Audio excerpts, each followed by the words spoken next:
लेकिन एक दिन रानी स्नान करने चली गई और साधु को भोजन देना भूल गई। भोजन क्यों नहीं आया?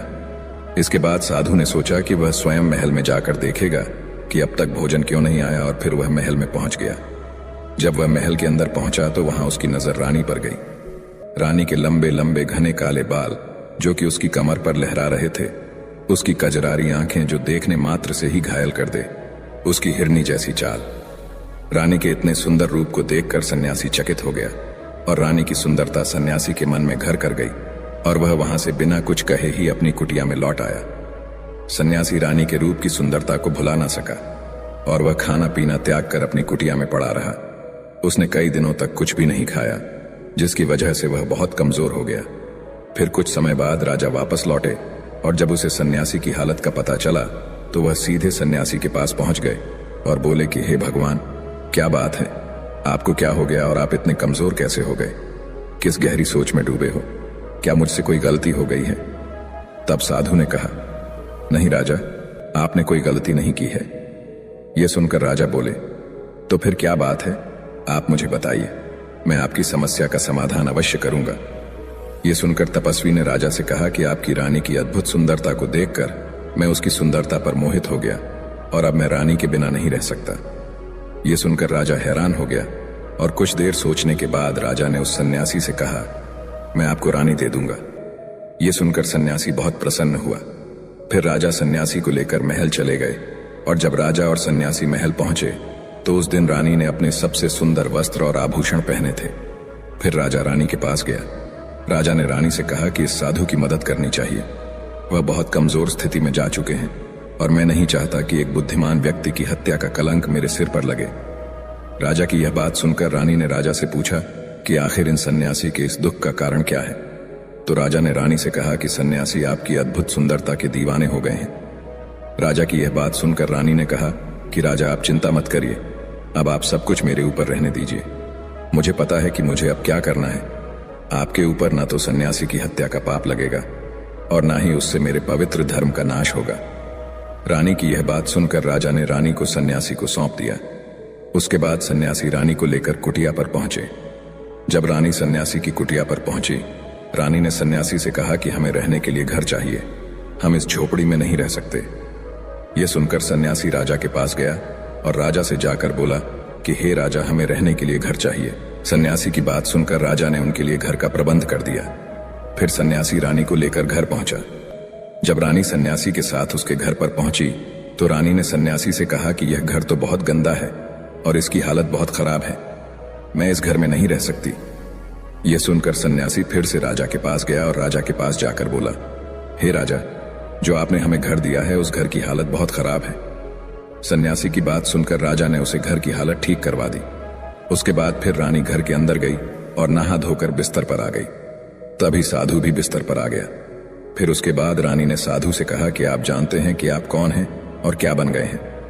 आप एक महान साधु थे जिनके लिए राजा स्वयं सभी आवश्यक चीजें उपलब्ध कराते थे, जिनके पास दूर दूर से लोग ज्ञान प्राप्त करने आते थे, जो लोगों को सत्य का मार्ग दिखाते थे, जो लोगों की समस्याओं का समाधान करते थे, जिन्हें सभी लोग गुरु मानते थे, जिसे सब लोग भगवान मानकर पूजते थे, और आज आप वासना के कारण मेरे गुलाम हो गए। रानी की यह बात सुनकर साधु को झटका लगा और उसे एहसास हुआ कि वह एक साधु है और यह सब क्या कर रहा है। वह यह सब सुख सुविधाएं त्याग कर शांति की तलाश में जंगलों में चला गया था।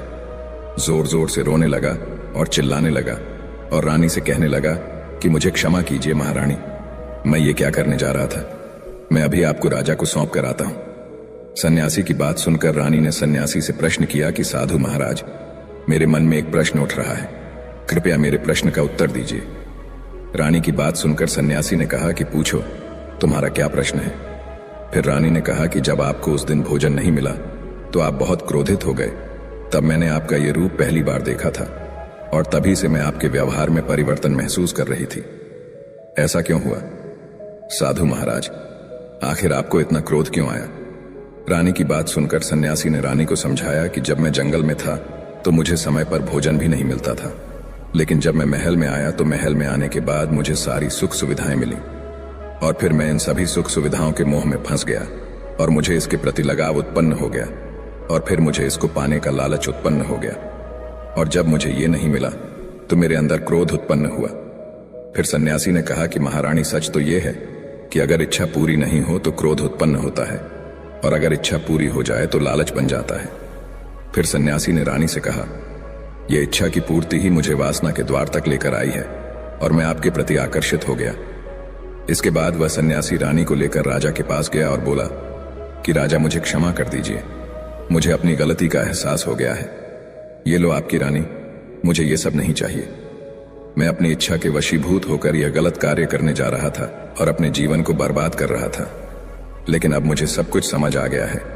उसके बाद उस सन्यासी ने कहा कि हे राजा, मनुष्य की बर्बादी का कारण उसकी 4 आदतें बनती हैं और दुनिया की हर एक व्यक्ति के अंदर यह 4 अवगुण होते हैं, लेकिन जो व्यक्ति इन पर नियंत्रण कर लेता है वह दुख और परेशानियों से बच जाता है। वही जो व्यक्ति इन 4 दोषों पर नियंत्रण नहीं कर पाता है वो बर्बाद होने के कगार पर पहुंच जाता है। ये सुनकर राजा ने कहा कि महाराज, आप मुझे वो 4 आदतें बताइए जिससे कि मनुष्य की बर्बादी हो जाती है।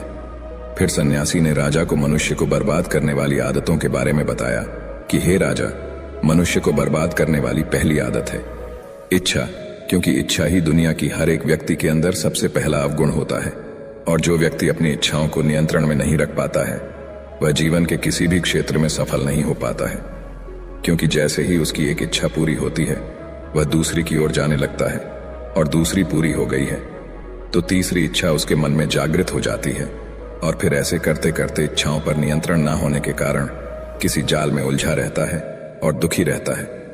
इसीलिए राजा, जब हम इच्छाओं पर नियंत्रण पा लेते हैं तो हम हमारे मन पर भी नियंत्रण पा लेते हैं, और जब हमारा मन हमारे वश में होता है तो हमें सुख की प्राप्ति होती है।